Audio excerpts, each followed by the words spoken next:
اس بچے کو قتل کر دینا چاہیے۔ یہ کہہ کر انہوں نے پوچھا کیا یہ بچہ یتیم ہے؟ میں نے ان کی بات سن لی تھی کہ وہ ان کو قتل کرنے کا ارادہ کر رہے ہیں، سو میں نے جلدی سے اپنے شوہر کی طرف اشارہ کرتے ہوئے کہا نہیں، یہ رہے اس بچے کے باپ۔ تب انہوں نے کہا اگر یہ بچہ یتیم ہوتا تو ہم ضرور اسے قتل کر دیتے۔ یہ بات انہوں نے اس لیے کہی کہ انہوں نے پرانی کتابوں میں پڑھ رکھا تھا کہ ایک آخری نبی آنے والے ہیں، ان کا دین سارے عالم میں پھیل جائے گا، ہر طرف ان کا بول بالا ہوگا، ان کی پیدائش اور بچپن کی یہ علامت ہوگی اور یہ کہ وہ یتیم ہوں گے۔ اب چونکہ ان سے حلیمہ سیدہ نے یہ کہہ دیا کہ یہ بچہ یتیم نہیں ہے تو انہوں نے خیال کر لیا کہ یہ وہ بچہ نہیں ہے، اس طرح انہوں نے بچے کو قتل کرنے کا ارادہ ترک کر دیا۔ اسی طرح ان کے ساتھ یہ واقعہ پیش آیا۔ ایک مرتبہ وہ آپ کو اکس کے میلے میں لے آئے کہ ایک کاہن کی نظر آپ پر پڑی، اسے آپ میں نبوت کے تمام علامات نظر آ گئے۔ اس نے پکار کر کہا لوگوں اس بچے کو مار ڈالو۔ حلیمہ اس کاہن کی بات سن کر گھبرا گئی اور جلدی سے وہاں سے نکل گئے۔ اسی طرح اللہ تعالیٰ نے حضور صلی اللہ علیہ وسلم کی حفاظت فرمائی۔ حضرت ابن عباس رضی اللہ تعالیٰ عنہ کہتے ہیں کہ حضور نبی کریم صلی اللہ علیہ وسلم اس دنیا میں تشریف لائے تو آپ کی انول نال کٹی ہوئی تھی۔ انول نال کو بچہ پیدا ہونے کے بعد دایا کاٹتی ہے۔ آپ ختنہ شدہ پیدا ہوئے۔ عبد المطلب یہ دیکھ کر بے حد حیران ہوئے اور خوش بھی۔ وہ کہا کرتے تھے میرا بیٹا نرالی شان کا ہوگا۔ آپ کی پیدائش سے پہلے مکہ کے لوگ خشک سالی اور قحط کا شکار تھے، لیکن جو ہی آپ کی دنیا میں تشریف لانے کا وقت قریب آیا بارشیں شروع ہو گئے، خشک سالی دور ہو گئی، درخت ہرے بھرے ہو گئے اور پھلوں سے لد گئے، زمین پر سبزہ ہی سبزہ نظر آنے لگا۔ پیدائش کے وقت آپ اپنے ہاتھوں پر جھکے ہوئے تھے، سر آسمان کی طرف تھا۔ ایک روایات کے الفاظ یہ ہیں کہ گھٹنوں کے بل جھکے ہوئے تھے، مطلب یہ کہ سجدے کی سی حالت میں تھے۔ آپ کی مٹھی بند تھی اور شہادت کی انگلی اٹھی ہوئی تھی جیسا کہ ہم نماز میں اٹھاتے ہیں۔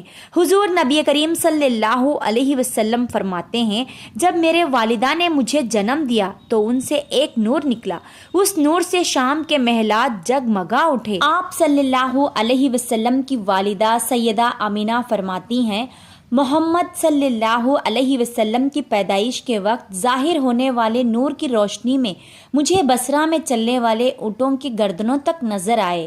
علامہ سہلی رحمت اللہ نے لکھا ہے کہ جب آپ پیدا ہوئے تو آپ نے اللہ کی تعریف کی۔ ایک روایات میں یہ الفاظ آئے ہیں اللہ اکبر کبیرہ والحمد للہ کثیرہ وسبحان اللہ وبکرۃ واصیلا۔ اللہ تعالیٰ سب سے بڑا ہے، اللہ تعالیٰ کی بے حد تعریف ہے اور میں صبح و شام اللہ کی پاکی بیان کرتا ہوں۔ آپ کی ولادت کس دن ہوئی اس بات پر سب کا اتفاق ہے کہ وہ پیر کا دن تھا۔ آپ صبح فجر طلوع ہونے کے وقت دنیا میں تشریف لائے۔ تاریخ پیدائش کے سلسلے میں بہت سے قول ہیں۔ ایک روایات کے مطابق 12 ربیع الاول کو پیدا ہوئے، ایک روایت 8 ربیع الاول کو پیدا ہوئے، ایک روایت 2 ربیع الاول کو پیدا ہوئے۔ اس سلسلے میں اور بھی بہت سے روایات ہیں۔ زیادہ تر مورخین کا خیال ہے کہ آپ 8 ربیع الاول کو پیدا ہوئے۔ تقویم کے طریقے کے حساب سے جب تاریخ نکالی گئی تو 9 ربیع الاول نکلی، مطلب یہ کہ اس بارے میں بالکل صحیح بات کسی کو معلوم نہیں۔ اس پر سب کا اتفاق ہے کہ مہینہ ربیع الاول کا تھا اور دن پیر کا۔ یہ بھی کہا جاتا ہے کہ آپ کو پیر کے دن ہی نبوت ملی، پیر کے روز ہی آپ نے مدینہ منورہ کے طرف ہجرت فرمائی اور پیر کے روز ہی آپ کی وفات ہوئی۔ آپ عام الفیل میں پیدا ہوئے، یعنی ہاتھیوں والے سال میں۔ اس سال کو ہاتھیوں والا سال اس لیے کہا جاتا ہے کہ ابرا نے ہاتھیوں کے ساتھ مکہ مکرمہ پر چڑھائی کی تھی۔ آپ کی پیدائش اس واقعے کے کچھ ہی دن بعد ہوئی تھی۔ آپ جس مکان میں پیدا ہوئے وہ صفا پہاڑی کے قریب تھا۔ حضرت کعب ابہار رضی اللہ تعالی عنہ روایت کرتے ہیں کہ میں نے تورات میں پڑھا تھا کہ رسول اللہ صلی اللہ علیہ وسلم کی پیدائش مکے میں ہوگی۔ یہ کعب پہلے یہودی تھے، اس لیے تورات پڑھا کرتے تھے۔ دنیا میں آتے ہی حضور نبی کریم صلی اللہ علیہ وسلم روئے۔ حضرت عبد الرحمن بن عوف رضی اللہ تعالی عنہ کی والدہ کہتی ہیں کہ جب حضرت آمینہ کی یہاں ولادت ہوئی تو میں وہاں موجود تھی۔ آپ صلی اللہ علیہ وسلم میرے ہاتھوں میں آئے۔ یہ غالباً دایا تھی، ان کا نام شفا تھا۔ فرماتی ہیں جب آپ میرے ہاتھوں میں آئے تو روئے۔ آپ کے دادا عبد المطلب کو آپ کی ولادت کی اطلاع دی گئی۔ وہ اس وقت خانہ کعبے کا طواف کر رہے تھے۔ اطلاع ملنے پر گھر آئے، بچے کو گود میں لیا۔ اس وقت آپ کی والدہ نے ان سے کہا، یہ بچہ عجیب ہے، سجدے کی حالت میں پیدا ہوا ہے، یعنی پیدا ہوتے ہی اس نے پہلے سجدہ کیا، پھر سجدے سے سر اٹھا کر انگلی آسمان کی طرف اٹھائی۔ عبد المطلب نے آپ کو دیکھا، اس کے بعد آپ کو کعبے میں لے کے آئے، آپ کو گود میں لے کر طواف کر رہے تھے، واپس لا کر حضرت آمینہ کو دے دیا۔ آپ کو عرب کے دستور کے مطابق ایک برتن میں ڈھانپا گیا، لیکن وہ برتن ٹوٹ کر آپ کے اوپر سے ہٹ گیا۔ اس وقت آپ اپنا انگوٹھا چوستے نظر آئے۔ اس موقع پر شیطان بری طرح چیخا۔ محمد صلی اللہ علیہ وسلم کی پیدائش کے 7ویں دن عبد المطلب نے آپ کا عقیقہ کیا اور نام محمد رکھا۔ عربوں میں اس سے پہلے یہ نام کسی کا نہیں رکھا گیا تھا۔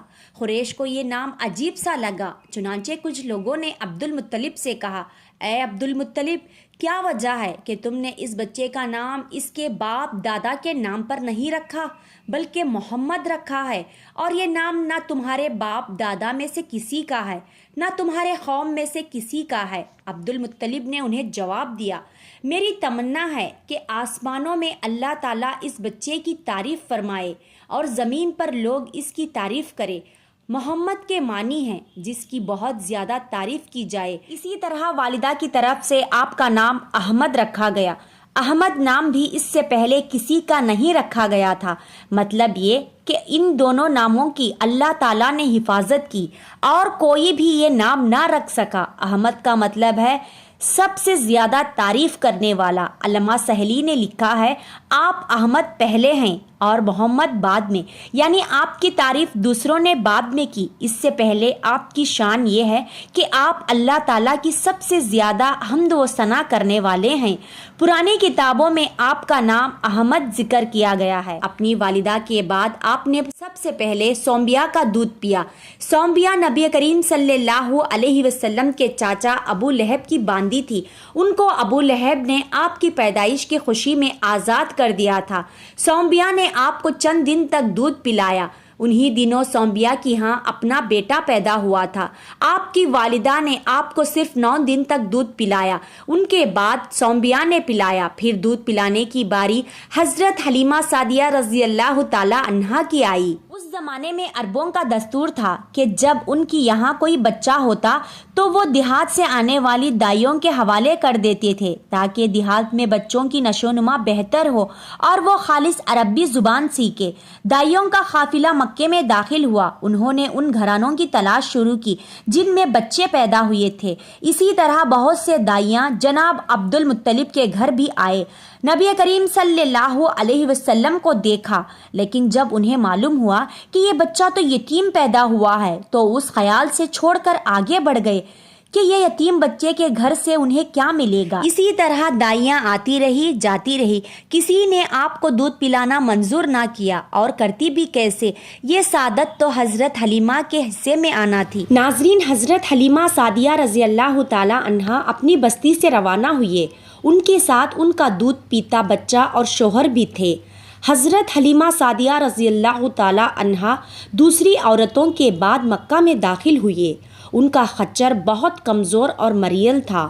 ان کے ساتھ ان کے کمزور بوڑھی اٹھنی تھی، وہ بہت آہستہ آہستہ چلتی تھی۔ ان کی وجہ سے حلیمہ رضی اللہ تعالی عنہا قافلے سے بہت پیچھے رہ جاتے تھے۔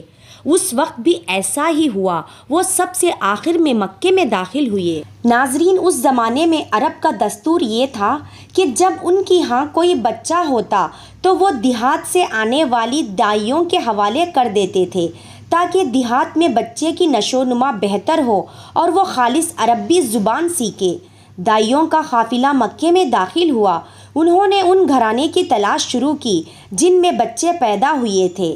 اسی طرح بہت سی دائیاں جناب عبد المطلب کے گھر بھی آئے، نبی کریم صلی اللہ علیہ وسلم کو دیکھا، لیکن جب انہیں معلوم ہوا کہ یہ بچہ تو یتیم پیدا ہوا ہے تو اس خیال سے چھوڑ کر آگے بڑھ گئے کہ یتیم بچے کے گھرانے سے انہیں کیا ملے گا۔ اسی طرح دائیاں آتی رہی جاتی رہی، کسی نے آپ کو دودھ پلانا منظور نہ کیا، اور کرتی بھی کیسے؟ یہ سعادت تو حضرت حلیمہ سعدیہ رضی اللہ تعالی عنہا کے حصے میں آنا تھی۔ جب حلیمہ سعدیہ رضی اللہ تعالی عنہا مکہ پہنچے تو انہیں معلوم ہوا سب عورتوں کو کوئی نہ کوئی بچہ مل گیا ہے، اور اب صرف وہ بغیر بچے کے رہ گئی ہیں، اور اب کوئی بچہ باقی نہیں بچا۔ ہاں، ایک یتیم بچہ ضرور باقی ہے جسے دوسری عورتیں چھوڑ گئے ہیں۔ حلیمہ سعدیہ رضی اللہ تعالی عنہا نے اپنے شوہر عبداللہ بن حارث سے کہا، خدا کی قسم مجھے یہ بات بہت ناگوار گزر رہی ہے کہ میں بچے کے بغیر جاؤں، دوسری سب عورتیں بچے لے کر جائیں، یہ مجھے طعنہ دیں گے، اس لیے کیوں نہ ہم اس یتیم بچے کو لے آئے۔ عبداللہ بن حارث بولے، کوئی حرج نہیں، ہو سکتا ہے اللہ اس بچے کے ذریعے ہمیں خیر و برکت عطا فرما دے۔ چنانچہ حضرت حلیمہ سعدیہ رضی اللہ تعالی عنہا عبد المطلب کے گھر گئے۔ جناب عبد المطلب اور حضرت آمینہ نے انہیں خوش آمدید کہا، پھر آمینہ انہیں بچے کے پاس لے آئے۔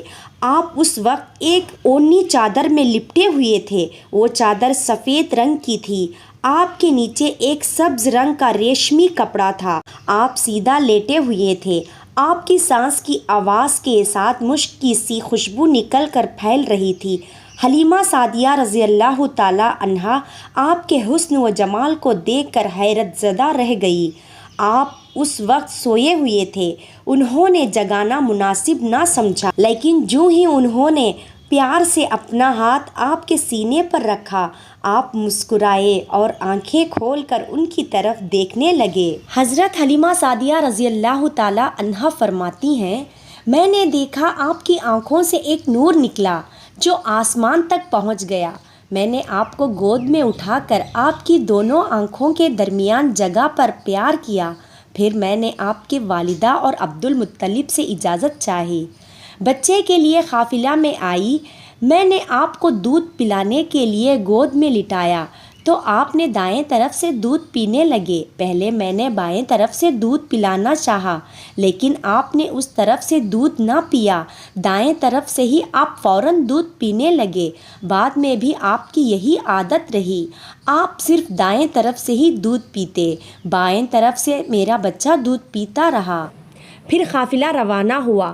حلیمہ سعدیہ رضی اللہ تعالی عنہا فرماتی ہیں، میں اپنے خچر پر سوار ہوئی، اب جو ہمارا خچر چلا تو اس قدر تیز چلا کہ اس نے پورے قافلے کے سواریوں کو پیچھے چھوڑ دیا۔